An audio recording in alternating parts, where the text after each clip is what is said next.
आप सभी को प्रणाम कर रहा हूँ। दरअसल दिल्ली आने के बाद मालूम पड़ा कि संगीत, नाटक, नृत्य, साहित्य और ललित कला अलग-अलग होती है। हम लोग बचपन से जानते थे कि ये सब एक ही है। किसी भी तरह की रचनात्मकता वो कलाकार है। एक लेखक भी उतना ही कलाकार है जितना एक गायक कलाकार है। एक कवि भी उतना ही कलाकार है जितना एक मूर्तिकार कलाकार है। एक पत्रकार भी उतना ही कलाकार है जितना एक आलोचक कलाकार है। क्योंकि जो रचता है, जो सृजन कर सकता है, वो कलाकार है। पुस्तक के बारे में एक अंग्रेज़ी की बड़ी अच्छी कहावत है कि मैंने संसार में अभी तक ऐसी कोई इमारत नहीं देखी जिसकी उम्र पुस्तक से ज़्यादा हो। मैं अपनी माँ का बड़ा लाडला था। माँ मुझे हमेशा उपहार में पुस्तकें देती थी। मैं कोई भी प्रतियोगिता जीतूँ तो पुरस्कार, मैं परीक्षा में उत्तीर्ण हूँ तो पुरस्कार, कभी वाद विवाद प्रतियोगिता में मैंने अच्छा बोला तो पुरस्कार।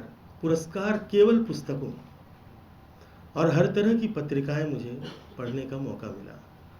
तो जो बचपन की चंदा मामा और पराग से लेकर के फिर लोट पोट और वेताल और फिर धर्मयुग और साप्ताहिक हिंदुस्तान, ये सारी पत्रिकाएं हमारे यहाँ नियमित आती थीं।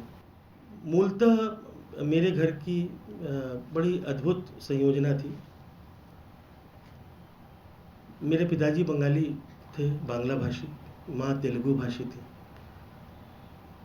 और घर में हम लोग हिंदी और बांग्ला में बात करते थे। पर मेरी माँ ने तेलुगु भाषी होते हुए भी इस बात का ध्यान रखा कि वो मुझे बांग्ला सिखाएं। तो एक बांग्ला के शिक्षक आते थे और उनको जितना कष्ट हम दे सकते थे हम दिया करते थे, क्योंकि अगर आपको एक बार आपने हिंदी सीख ली, फिर उसमें एक बांग्ला जैसी भाषा और क्यों सीखें, उससे क्या हमको मिलने वाला है। फिर मेरी माँ ने मुझे एक दिन कहा कि एक अच्छी सी मुझे शरद बाबू का एक उपन्यास हिंदी में दिया और मुझे बहुत अच्छी लगी, और वो पुस्तक थी बिंदु का लल्ला, बिंदुर छेले। मैंने माँ से कहा, मैंने कहा माँ अद्भुत है। और मैं अभी भी ऐसा मानता हूँ कि शरद चंद्र चट्टोपाध्याय जैसा बेहतरीन दास्तान गोई करने वाला, कि जो एक पूरा दृश्य का सर्जन कर दे। शरद बाबू के उपन्यास पढ़ते हुए आपको लगेगा कि वो आपकी उंगली पकड़ करके आपको घुमा रहे हैं। आप देखते हैं, वो अगर वो दीवार की बात कर रहे हैं तो दीवार दिखने लगती है आपको। अगर वो तालाब में दो मछलियों का नाम उन्होंने कार्तिक और गणेश रखा है तो आपको वो दोनों कार्तिक गणेश तालाब में तैरते हुए दिखते हैं। ये शरद बाबू की लेखनी की विशेषता है। तो खैर, वो पुस्तक उपन्यास ख़त्म करने के बाद मैंने माँ से कहा, मैंने कहा माँ मुझे दूसरा उपन्यास दो। तो माँ ने कहा, बोले बेटा हिंदी में तो नहीं है, तो एक काम कर बांग्ला में पढ़। मैंने कहा बांग्ला में? अरे नहीं नहीं, तुम हिंदी में दो भाई, हिंदी में सब उनके अनुवाद। बोले बेटा मैंने ऑर्डर कर दिया है, पर तू, अब मैं 2-3 दिन बाद फिर गया। मैंने कहा माँ पुस्तक आई? बोले नहीं बेटा आई नहीं, तू बांग्ला में पढ़ ले।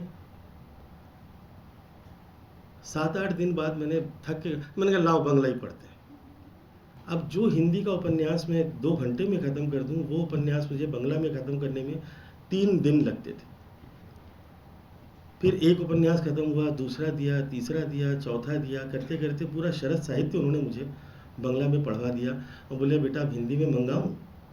मैंने कहा नहीं माँ, मैं समझ गया कि तुम्हारी जो चाल थी, तुमने मुझे बांग्ला पढ़ने में अब निष्णात कर दिया है। मुझे लगता है कि हमारे माता पिता और हमारे गुरु जिस तरह से हमको गढ़ते हैं, उसका आपके जीवन पर बड़ा गहरा असर पड़ता है। एक पत्रिका आती थी, मैं नाम नहीं ले रहा हूँ, उसमें एक नियमित विज्ञापन छपता था और मैं शायद 7वीं-8वीं में था। विज्ञापन आता था, हिंदू धर्म के पथभ्रष्टक तुलसी।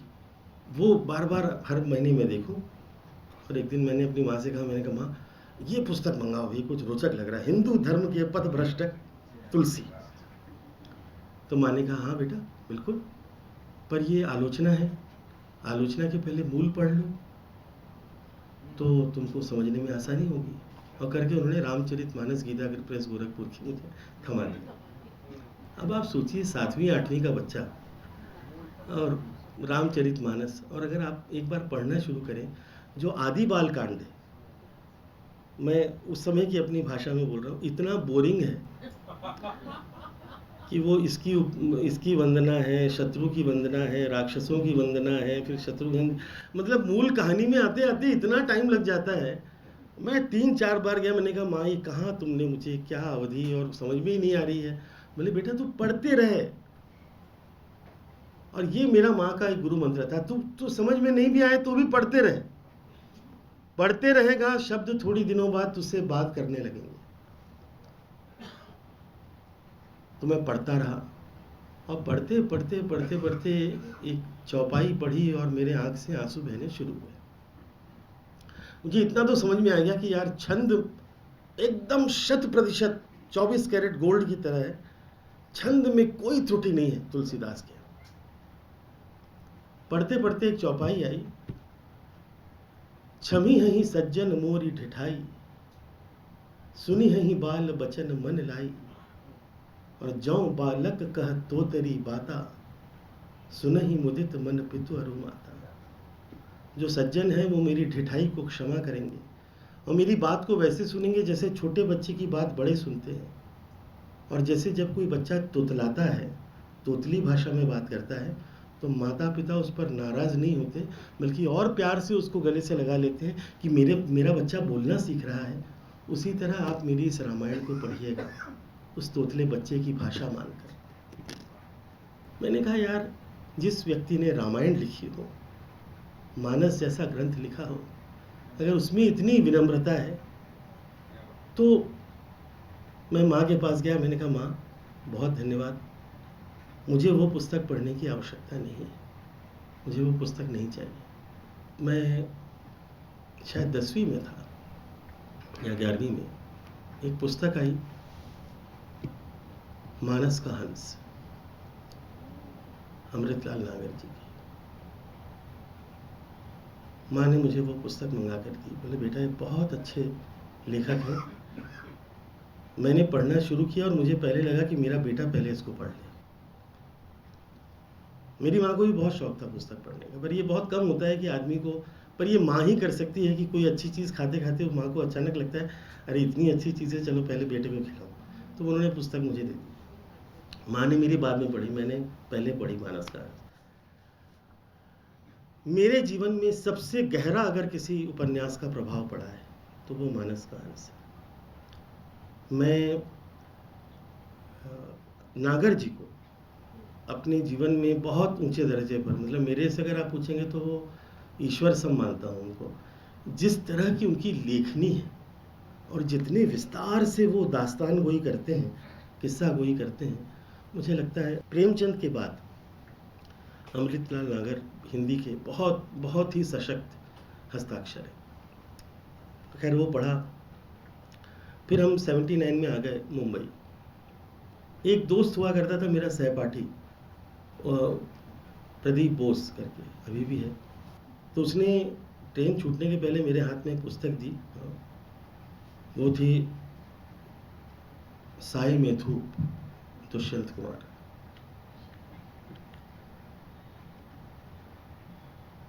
79 में हम आए, 80 में 2 फिल्में साइन की, सौभाग्य से कुछ 12 गाने रिकॉर्ड हुए बड़े बड़े गायकों और बड़े बड़े स्टूडियो और 80-90 म्यूजिशियंस के साथ साथ। और परम सौभाग्य से वो दोनों फिल्में बंद हो गई। परम सौभाग्य से इसलिए कि अगर वो बन जाती तो आज मैं कुछ और कर रहा होता। 1984 में एक बात ऐसी हुई कि एक कार्यक्रम हमने किया, दुष्यंत ने कहा था। वो करने की शुरुआत ऐसी हुई थी कि मैं अनूप भाई के पास था, अनूप जलोटा जी के पास, और उनके पास कोई पत्रकार आया और उनको अनूप जी बोल रहे थे कि यार आजकल गाने लायक कुछ अच्छा नहीं मिल रहा है, कुछ नया नहीं मिल रहा है। तो पत्रकार के सामने मैंने कुछ भी नहीं कहा। जब वो पत्रकार चले गए तो मैंने अनूप भाई से कहा, मैंने कहा नहीं अनूप भाई, दुष्यंत अच्छे कवि हैं और नया लिखते हैं, बिल्कुल एक नया तेवर है उनका। तो उन्होंने कहा कि हाँ शेखर भाई, दुष्यंत लिखते तो अच्छा है, पर यार वो गेय नहीं है, गेय। तो मुझे लगा जिस देश में सामवेद गाया जाता है वहाँ पर किसी चीज़ को कि गेय नहीं है कहना पड़ा। तो ये मैंने इसको एक चुनौती के रूप में लिया और मैंने कहा मेरा पहला कार्यक्रम मैं दुष्यंत पे करूँगा। ये कहानी में आप कभी मुझसे बाद में ज़रूर सुनिएगा कि मैंने वो कार्यक्रम कैसे किया और बिना पैसे के निमंत्रण कैसे छपवाए, बिना पैसे के निमंत्रण मैंने 20,000 लोगों को कैसे भेजे उस ज़माने में, जबकि कोई कोरियर सर्विस भी नहीं थी कि कोई पॉकेट में मेरा कोरियर, बाकायदा टिकट लगा के मुफ्त में मैंने 20,000 निमंत्रण भी भेजे और कार्यक्रम बड़ा भव्य सफल हुआ।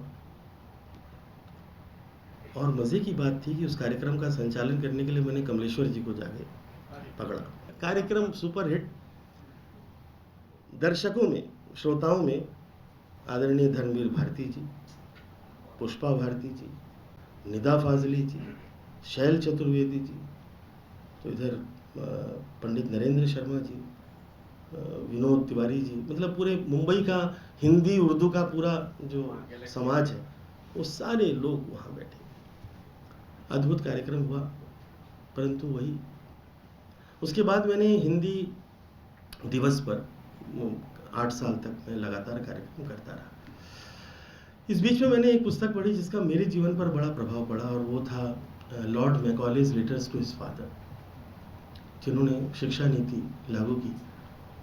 उनके वो पत्र आपको मिल जाएंगे, आप ज़रूर पढ़ें। 1836 से 38 के बीच में छपे हैं वो, पर वो लिखे गए थे 1824 से 1832 तक, जब उन्होंने भारत का अध्ययन किया था शिक्षा नीति लागू करने के पहले।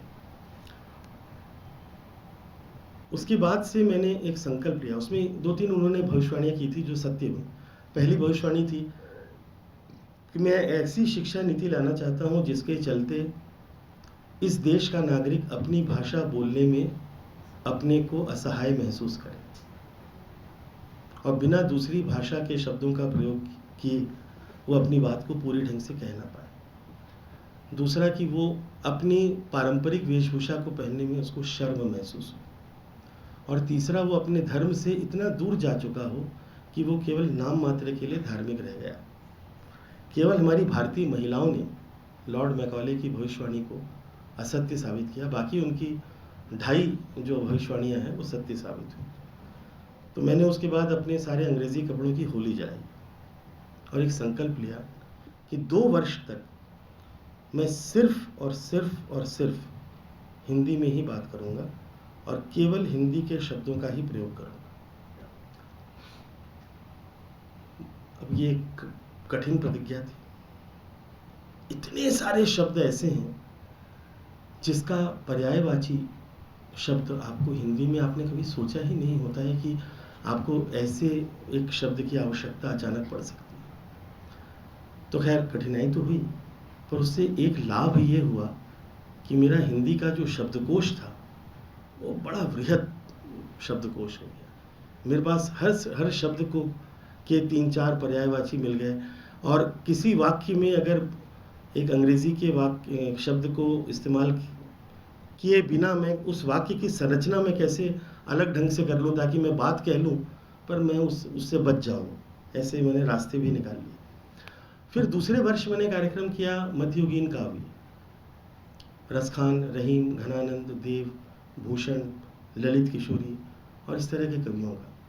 और अगर आपने ब्रज साहित्य पढ़ा हो तो मुझे लगता है कि ब्रज और बुंदेली और अवधी उस तरह की सारी चीज़ें उसमें लिए। तीसरे वर्ष मैंने किया पाकिस्तान का हिंदी काव्य।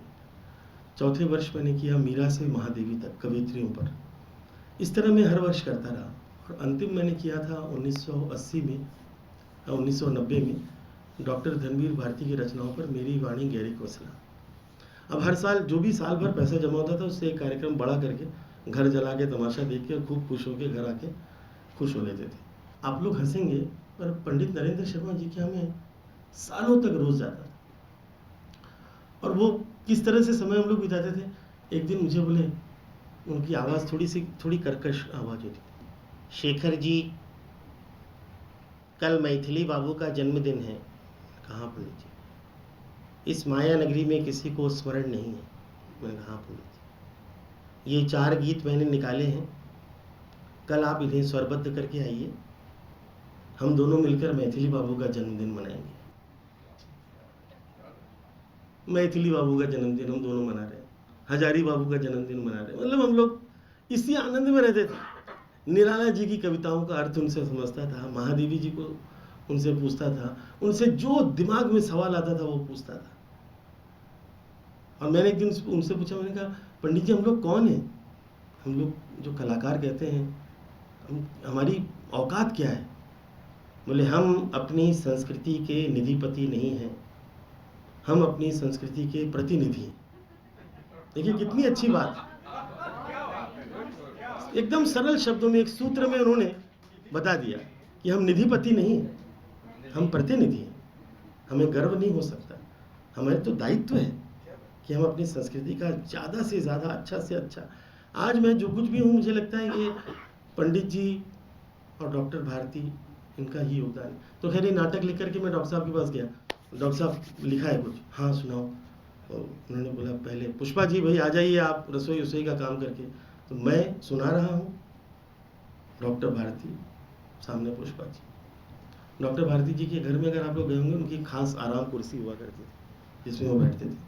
और पुष्पा जी हमेशा, कोई भी अतिथि आया हो, एक आंख अतिथि पे और एक आंख डॉक्टर साहब पे, ये डॉक्टर साहब को चाहिए क्या, पानी चाहिए क्या, या उनको पेन चाहिए क्या। अगर उनको लिखने के लिए उन्होंने ऐसा किया तो पुष्पा जी झट से पेन उनको ऐसे। तो खैर वो नाटक में सुनाता रहा, आधे में बंद हो गया क्योंकि आधे ही लिखा था। हाँ पूरा सुनाइए। मैंने कहा डॉक्टर साहब पूरा तो नहीं लिखा है, पर मेरे दिमाग में छपा हुआ है।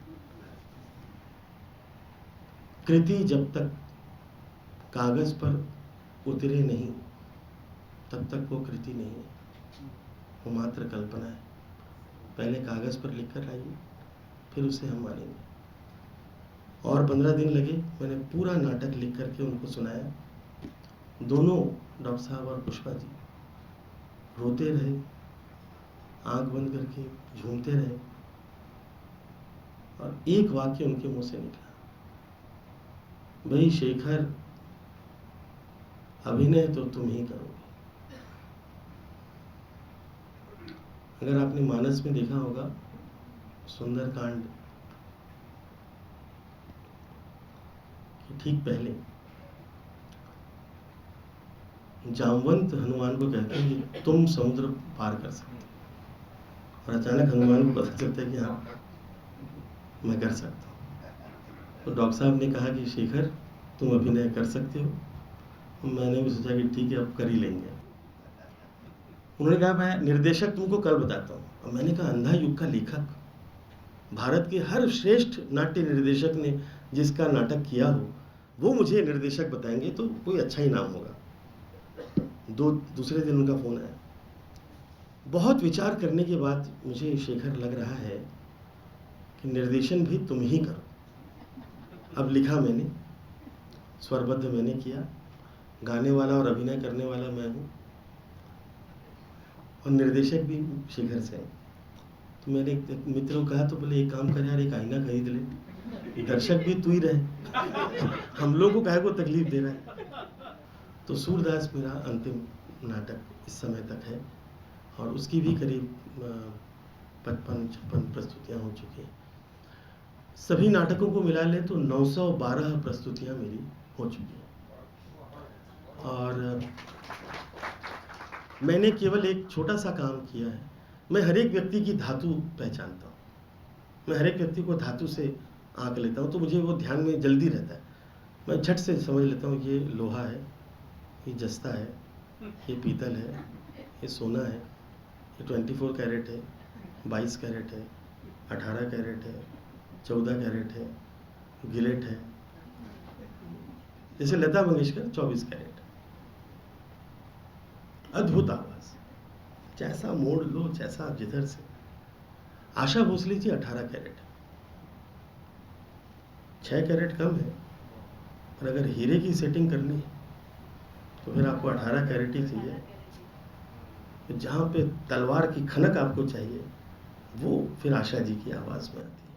तो मैं हर एक से सीखता हूँ। मेरा ऐसा मानना है कि ये जीवन अपने आप में एक अद्भुत पुस्तक है और हर पन्ना आपको सीखने पर कुछ न कुछ आपको सामग्री प्रदान कर देता है। तो मैंने अपनी धातु चुनी, मैं बता देता हूँ, क्योंकि मैं दूसरे की धातु चुनूँ पहले मैं शुरुआत अब खुद से करता हूँ।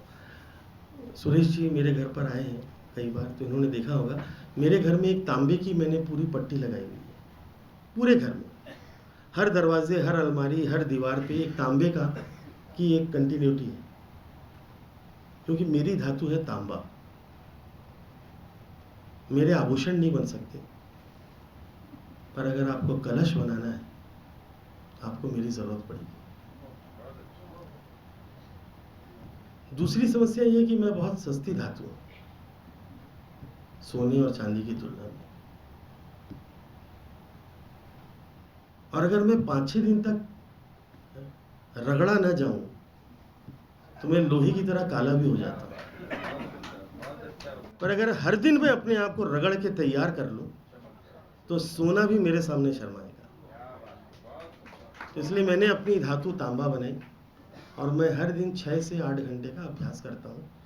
मेरा ऐसा मानना है, कलाकार या सर्जनकार या रचनाकार को अपनी तलवार में धार बना के रखनी चाहिए। भवानी बाबू के पास हम लोग मिलने आए थे, मैं और मेरी माँ, और उन्होंने मुझे एक बहुत अच्छी बात माँ से कही थी, मैं तो बच्चा था उस समय। बोले भाई स्नेहलता, मेरी माँ की बड़ी बहन उनकी परिचित थी अच्छी, हेमलता आंजनेयलू। आप में से अगर कोई पुराने साहित्यकार होंगे तो आप लोग जानते होंगे, हेमलता आंजनेयलू मेरी सगी बड़ी मौसी है। तो इस वजह से भवानी बाबू से हमारा एक पारिवारिक रिश्ता था। तो भवानी बाबू ने माँ को स्नेहा ही बुलाते थे मायके के नाम से। बोले बेटा तुम कितनी कविताएं लिखते हो? बोले बाबूजी कभी 1-2 लिखते हैं, कभी 5-6 भी लिख लेते हैं कभी। बोले देखो अब तुम थोड़ा बढ़ाओ, मैं तुमको अपना नियम बताता हूँ। मैं हर दिन 20 कविताएं लिखता हूँ नियम से, और 20 कविताएं लिख करके दिन भर उसको रख देता हूँ और रात को 19 कविताएं फाड़ देता हूँ। ऐसे प्रतिदिन मेरी 30 कविताएं महीने भर में जमा हो जाती हैं, फिर उनको पढ़ता हूँ, 29 कविताएं फाड़ देता हूँ। आप सोच कर देखिए, किसी रचनाकार को बोलिए अपनी एक लाइन मिटाने के लिए लड़ मर जाएगा वो। और यहाँ पर ये आदमी बोल रहा है कि अपना 20 में से 19 काम आप फाड़ कर फेंक दीजिए। इसका मतलब कि आप इतने निर्मम हो जाइए अपने प्रति, और ये तभी हो सकता है जब आप एज ए थर्ड पर्सन अपने आप देखें। तो मुझे लगता है इस तरह की चीज़ें, इस तरह के अनुभव, और मेरा ऐसा बहुत अच्छे से मानना है कि मेरे जीवन में चाहे संगीत का क्षेत्र हो तो हर बड़े संगीतकार का सानिध्य मिला, चाहे भीमसेन जी हों, हरी जी, शिव जी, जाकिर भाई, अल्लाह रखा खां साहब, मतलब किशोरी ताई, गिरजा देवी जी, बेगम अख्तर, अमीर खां साहब। नृत्य में कहें तो लच्छू महाराज जी, बिरजू महाराज जी, मेरे गुरु कार्तिक राम जी। नाटक आप कहें तो उत्पल दा, शंभू दा, हबीब तनवीर हमारे रायपुर के ही मोहल्ले के थे, कारन साहब। मुझे लगता है मैं एक ऐसे अच्छे युग में, स्वर्ण युग में पैदा हुआ कि श्रेष्ठ साहित्यकारों, श्रेष्ठ संगीतकारों, श्रेष्ठ नर्तकों, श्रेष्ठ नाटककारों, सबको देखने का मौका मिला, सबके पाँव के पास बैठने का मौका मिला, सबके पाँव दाबे, सबकी डांट खाई, सबसे मार खाई, सबसे झिड़की खाई, कि एक छोटा सा कण अगर रे का लग गया और कलावती की बंदिश में गा रहा हूँ तो लक्ष्मण प्रसाद जयपुर वाले ने खींच के तमाचा मारा, ये भी हुआ। तो कई बार मुझे अपने आप पर बड़ा, अपने आप से भी ईर्ष्या होती है कि मैं अपने बेटे को कहता हूँ यानी कि तेरे को मेरे जैसा बचपन नहीं दे पाया मैं। जहाँ तक पुस्तकों का मामला है, बहुत सारी पुस्तकें मैंने पढ़ी हैं, बहुत सारी भाषाओं में पढ़ी हैं। मैं मराठी में पढ़ लेता हूँ, गुजराती भी पढ़ता हूँ, ब्रज साहित्य मैंने बहुत पढ़ा है। 1-1.5 साल तक मेरे सर पे रसखान छाए हुए थे, और सभी, मतलब मैं मध्यकालीन काव्य कहिए, रीतिकालीन काव्य कहिए, हिंदी के प्रति मेरा एक बहुत अलग तरह का भाव है। और मैं ऐसा मानता हूँ कि हिंदी और हिंदी की जो 14 मातृभाषाएं हैं जिनसे हिंदी को हम उपजा मानते हैं, अधिक से अधिक भाषाएं हमको बोलनी चाहिए। तो मेरा ऐसा मानना है कि अधिक से अधिक भाषाएं आनी चाहिए। जब आप किसी का साहित्य पढ़ते हैं, आप जब मराठी पढ़ने लगते हैं, तब आपको वहीनाबाई समझ में आती है कि एक बिना पढ़ी लिखी औरत क्या कविता लिखती है। कह रे संसार संसार जैसा तावा चूल्ह्यावर, अरे संसार संसार जैसे चूल्हे के ऊपर तवा रखा हुआ हो, आधी हाथाला चटक तेवा मियते भाकर, पहले हाथ को चटका लगता है और फिर रोटी मिलती है। ये संसार का नियम। देखिए क्या बिना कितने कम शब्दों में कोई अपनी बात कह सकता है। तो जब आप विभिन्न साहित्य विभिन्न भाषाओं में पढ़ते हैं तो मुझे लगता है कि आप उतने समृद्ध होते जाते हैं। तो किताबों का मैं हमेशा ऋणी था, हूँ, रहूँगा। ये एक चीज़ अच्छी हुई कि मुझे ईश्वर ने सभी तरह के गुण दे दिए। तो मैं लिख भी लेता हूँ, पेंट भी कर लेता हूँ, गा भी लेता हूँ, नृत्य भी सीखा है, सितार भी बजा लेता हूँ। तो मुझे जब पद्मश्री की घोषणा हुई तो हमारे स्टाफ ने आके कहा, दादा आपके कार्ड में पद्मश्री छाप देते हैं। मैंने कहा नहीं, मेरे कार्ड में पद्मश्री नहीं छपेगा। क्यों? अरे मैंने कहा भगवान ने जो मुझे पदवी दी है उससे बड़ी पदवी तो हो ही नहीं सकती। इतनी सारी प्रतिभाएं मुझे दे दी, मैं उसको पहले ठीक से निभा लूँ। मैं एक अंतिम बात कह के अंत करता हूँ। 1979 79 में जब मैं रायपुर छोड़ा तो मेरे पिताजी को प्रणाम करके जब निकले तो मेरे पिताजी ने एक बात कही, बोले बेटा देखो तुम जा रहे हो मुंबई, हमारा आशीर्वाद है। तुम धन कमाओ बहुत अच्छी बात है, पर ना भी कमाओ तो कोई बात नहीं। तुम्हारा खूब नाम हो ऐसा हम आशीर्वाद देते हैं, पर नहीं भी हुआ तो कोई बात नहीं। तुम्हारे पास हमने तो बोले मैंने अपने जीवन में कभी कोई मकान नहीं बनाया, तुम्हारे पास खूब मकान हो पर ना भी हो तो कोई बात नहीं। बोले मैं बस तुमसे बेटा एक अपेक्षा हमारी है। मैं कहा वाह। बोले तुम्हारा चरित्र अच्छा रहना चाहिए। कोई हमको आकर के ये ना कहे कि डॉक्टर सेन आपके बच्चे का चरित्र अच्छा नहीं। तो मैं बाहर निकला, मैंने कहा मेरे पिताजी ने मुझसे बहुत आसान चीज मांग ली। धन होगा कि नहीं होगा इस पर मेरा नियंत्रण नहीं है, यश होगा या नहीं होगा इस पर भी मेरा नियंत्रण नहीं। मैं जायदाद जमीन जायदाद बनाऊंगा या नहीं बना पाऊंगा ये भी, इस पर भी मेरा कोई नियंत्रण नहीं है। पर मेरा चरित्र अच्छा रहे इस पर तो मेरा पूरा नियंत्रण है। मेरे माता पिता ने मुझसे बहुत आसान चीज मांगी, तो आज भी भले वो देह रूप में मेरे साथ नहीं है पर मेरे हर काम में मैं उनसे आशीर्वाद लेता हूँ। और अपना हर काम करने के पहले मैं उनसे ये इस बात के लिए मैं हमेशा तैयार रहता हूँ कि मैं ऐसा कोई काम ना करूँ कि मेरे पिताजी तरेर के मुझे कहें कि बेटा तेरा चरित्र अच्छा है। तो बस एक इस अवार्ड के लिए मैं रुका हुआ हूँ कि जिस दिन मैं मरूं और पिताजी से मिलूं, मेरे पिताजी कहेंगे हाँ बेटा चरित्र तेरा अच्छा था। बस उतना सा।